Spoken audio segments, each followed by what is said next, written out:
Hello lovely people, and welcome to another edition of Book Chat, the regular but not monthly roundup of what I've been reading recently. Sophie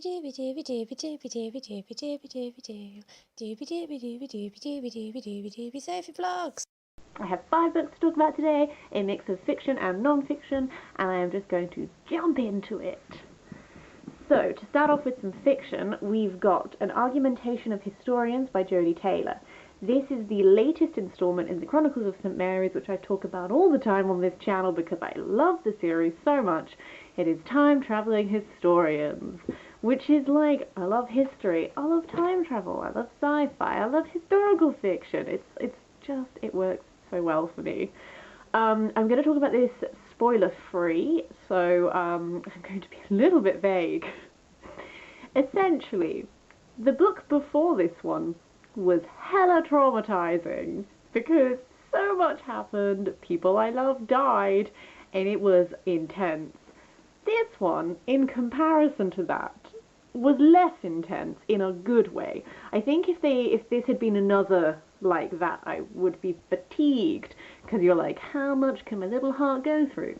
That's not to say that there are not like deep heartbreaking sadnesses in this, because there are. I particularly enjoyed this, and I think hot off the heels of all the big dramatic tragedy of the book before, this one in comparison had much more of like, it was a little bit quieter, but that didn't mean it wasn't powerful. It meant that we explored things which we've not touched on before, that is another like, oh, this is a side effect of time travel. Let's explore this topic, and it's not a topic that we've really looked at before, and it was a really, can you tell how hard I'm trying to not spoil anything? It was really well done, and there was a real moment in this that made me want to cry, and I was just like, oh, how have you made me care so much about this in the space of one book?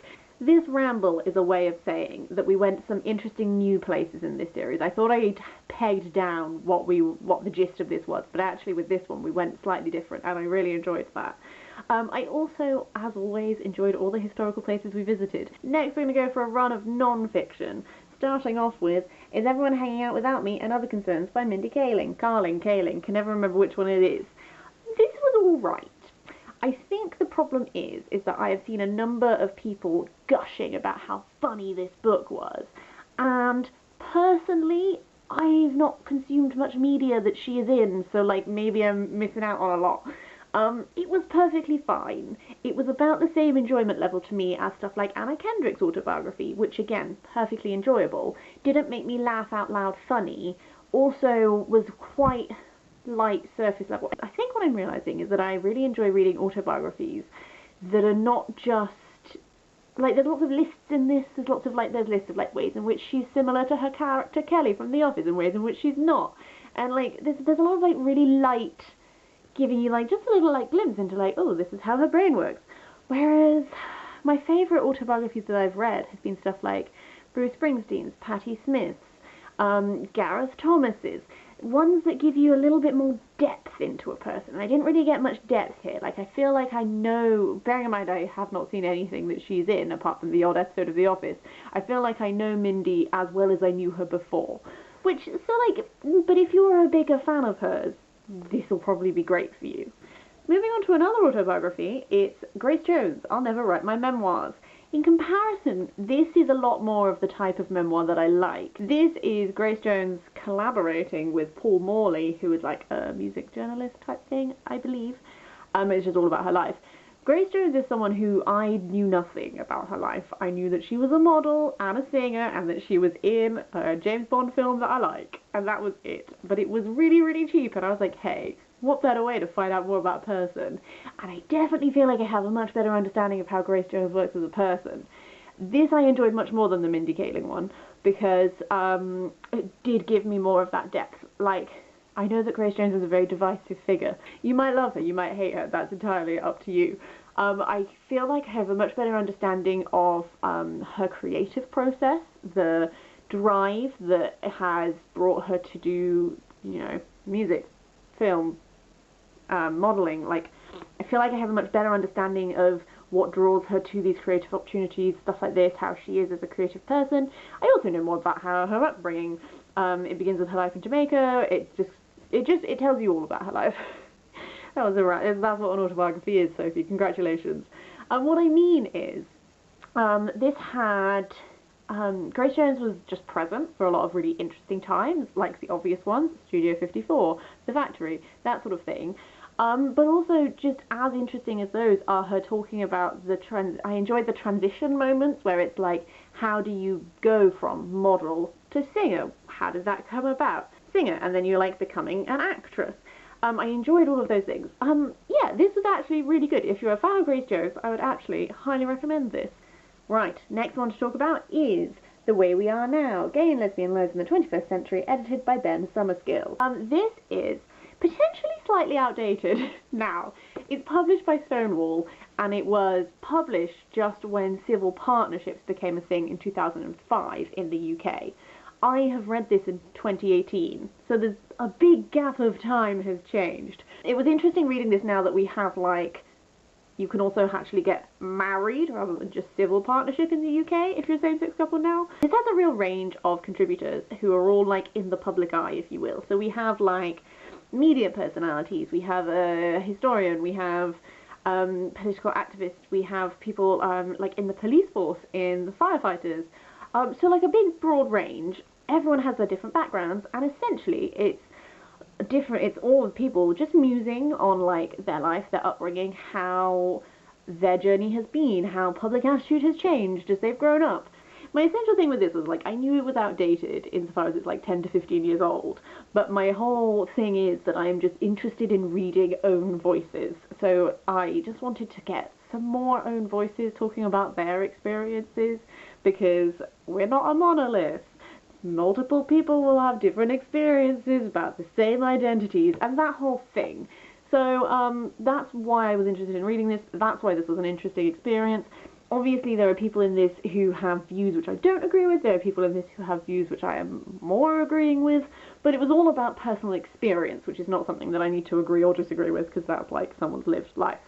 If that makes any sense. Suffice to say, it served the purpose that I wanted it to serve. I'm probably going to give it to a charity shop. I probably don't need to keep this one. But it was interesting and illuminating, and I'd be very interested to hear how some of them feel now, nearly 15 years after this.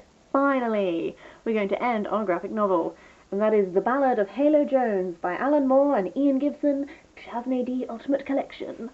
I loved this. I loved it so much. This was a Christmas present, actually, from my dad to me, because my dad is a big 2000 AD reader, has been for oodles and oodles of years. This was interesting. I've not really read much Alan Moore. I really want to read more. I know this is not necessarily like the traditional starting place for his, but I'm interested in reading more.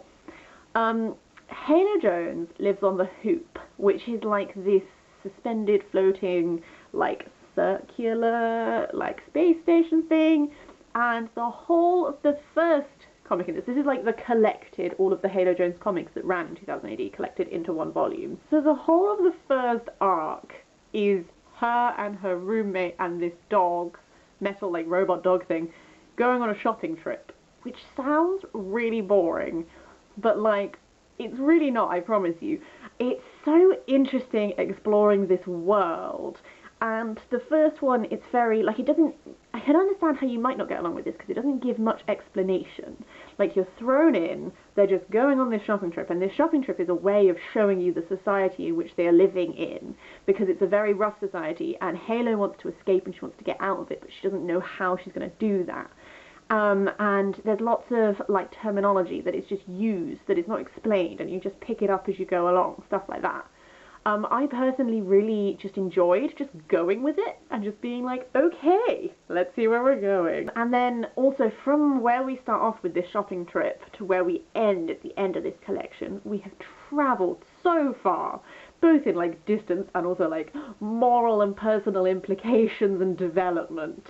So yes, there are a number of moments in this which absolutely broke my heart into tiny pieces, and I really want to talk about one of them because it like makes me want to cry now that I think about it, but I can't because like huge spoilers, I really don't want to spoil it.